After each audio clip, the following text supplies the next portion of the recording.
სამშობლოს ერთიანობისთვის მებრძოლი ქართველი გმირების ხსოვნას დღეს პატივი მიაგეს ბათუმში.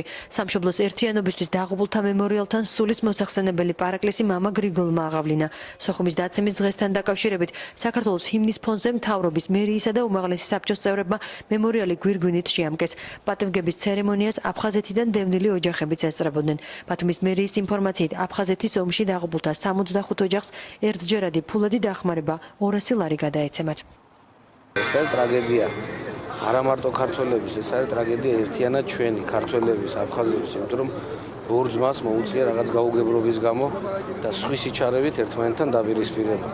ეს როგორც გლოვის დღეა, ესევე მე ვთვლი უნდა იყოს ერთიანობის დღე და უფლის მადლით მოვა ის დროც, როცა ქართველებიც და აფხაზებიც თავის სურვილით ერთად იცხოვრებენ. დღეს მძიმე დღეა საქართველოსათვის, სოხუმის დაცემის დღეა. აფხაზეთის დროებით დაკარგვის დღეა.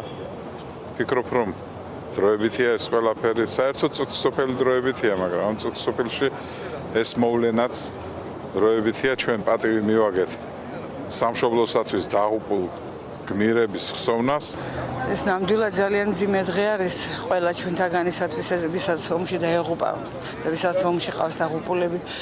ეს ძალიან დიდი დღეც არის იმიტომ რომ ჩვენი მთავრობა იხსენებს ამ დაღუპულ ბიჭებს, დაღუპულ მემრებს.